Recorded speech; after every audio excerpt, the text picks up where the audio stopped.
क्या आपने कभी सुना है कि किसी आर्षि ने स्वर्ग तक का बुलावा ठुकरा दिया सिर्फ इसीलिए कि वह श्री राम के चरणों का एक बार दर्शन कर सके? क्या आपने कभी कल्पना की है कि किसी तपस्वी के लिए स्वर्ग भी आकर्षक नहीं रहा, केवल भगवान की झलक ही उसके लिए जीवन का सबसे बड़ा पुरस्कार बन गई? यह कोई कल्पना नहीं, बल्कि रामायण का एक ऐसा छिपा हुआ प्रसंग है जिसके बारे में बहुत कम लोग जानते हैं। आज हम आपको सुनाने जा रहे हैं उस दिव्य आर्षि की कहानी जिसका नाम था महर्षि शरभंग। यह वही आर्षि थे जिन्होंने इंद्र के बुलावे को भी ठुकरा दिया और केवल राम नाम में ही अपना संपूर्ण जीवन समर्पित कर दिया। वनवास का समय चल रहा था। श्री राम, माता सीता और भाई लक्ष्मण दंडकारण्य के गहरे जंगलों में विचरण कर रहे थे। यह जंगल रहस्यमयी था। हर तरफ तपस्वियों के आश्रम बिखरे हुए थे और वातावरण में मंत्रों की ध्वनि गूंजती थी।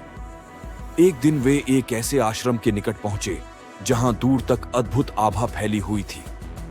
उस स्थान पर वायु भी जैसे मधुर संगीत सुनाती थी। वृक्षों पर बैठे पक्षी भी अनोखा मधुर गान कर रहे थे और हर तरफ एक दिव्यता व्याप्त थी। यह कोई साधारण स्थान नहीं था, यह आश्रम था महान तपस्वी शरभंग आर्षि का। कहते हैं कि उस समय स्वयं देवराज इंद्र अपने दिव्य रथ पर आकाश से उतरे और आर्षि शरभंग के समक्ष प्रकट हुए। इंद्र ने बड़ी विनम्रता से कहा, हे महर्षि, आपने अपनी तपस्या से ऐसा बल प्राप्त कर लिया है कि अब आप इस नश्वर शरीर के बंधन में न रहें। मैं आपको आमंत्रित करने आया हूं। आप तुरंत इस शरीर का परित्याग कीजिए और स्वर्गलोक में मेरे साथ चलिए। वहां आपको देवताओं के बीच स्थान मिलेगा, नश्वरता समाप्त हो जाएगी और आप दिव्य सुख का अनुभव करेंगे। लेकिन यह सुनकर आर्षि शरभंग हल्का सा मुस्कुराए। उनकी आंखों में वैराग्य की गहराई और भक्ति का तेज दोनों ही दिखाई दे रहे थे। उन्होंने शांत स्वर में उत्तर दिया, देवराज, आपकी बात निश्चित ही महान है, परंतु मेरे जीवन का लक्ष्य अब भी अधूरा है। जब तक मैं श्री राम के चरणों का दर्शन न कर लूं, तब तक मुझे न स्वर्ग चाहिए और न अमृत। आपके आमंत्रण का मैं सम्मान करता हूं, परंतु मुझे केवल उस परम पुरुष का इंतजार है जो स्वयं धरती पर अवतरित होकर धर्म की स्थापना कर रहे हैं। उनसे मिलकर ही मैं अपने जीवन को पूर्ण मानूंगा। इंद्र इस उत्तर को सुनकर चकित रह गए। उन्हें लगा कि यह आर्षि कोई साधारण तपस्वी नहीं है, और जब कोई अपनी साधना और भक्ति से इतना दृढ़ हो जाता है तो देवता भी उसे बाध्य नहीं कर सकते। इसलिए इंद्र वहां से लौट गए। कुछ समय बाद वही क्षण आया जिसका आर्षि शरभंग इंतजार कर रहे थे। दूर से उन्होंने देखा कि भगवान श्री राम अपने धनुष बाण के साथ माता सीता और भ्राता लक्ष्मण के साथ उनके आश्रम की ओर बढ़ रहे हैं। जैसे ही वे समीप आए, पूरा आश्रम आलोकित हो उठा, मानो सूर्य की हजारों किरणें एक साथ धरती पर उतर आई हों।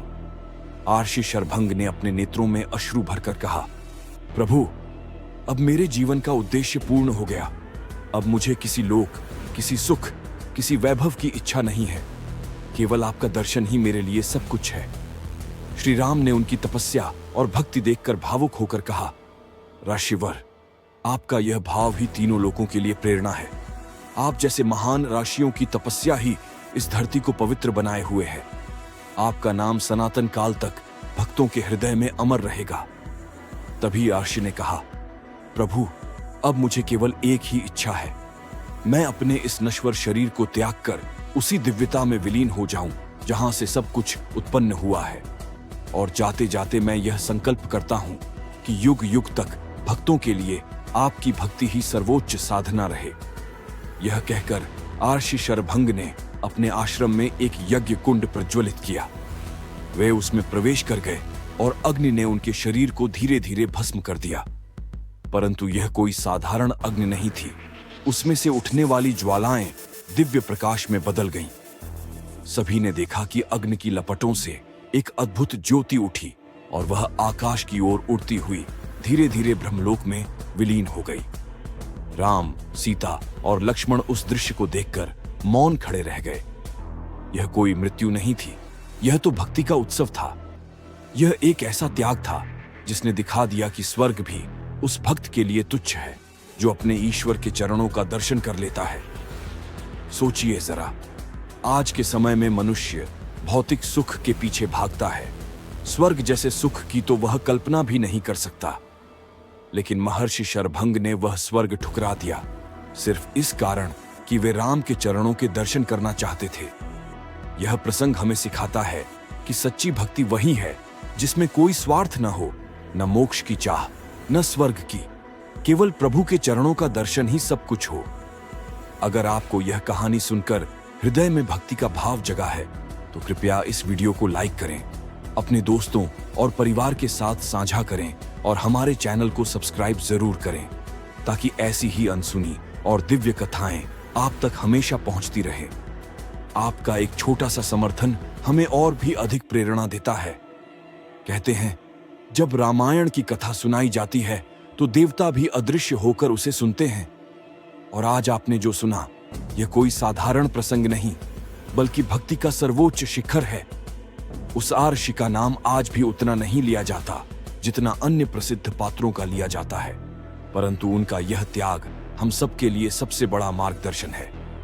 जब भी आपको जीवन में मोह माया, दुख सुख, स्वर्ग और नरक की उलझने घेरें तो महर्षि शरभंग को याद कीजिए। याद कीजिए कि उन्होंने अपने जीवन में यह संदेश दिया कि सच्चा सुख केवल प्रभु के चरणों में है।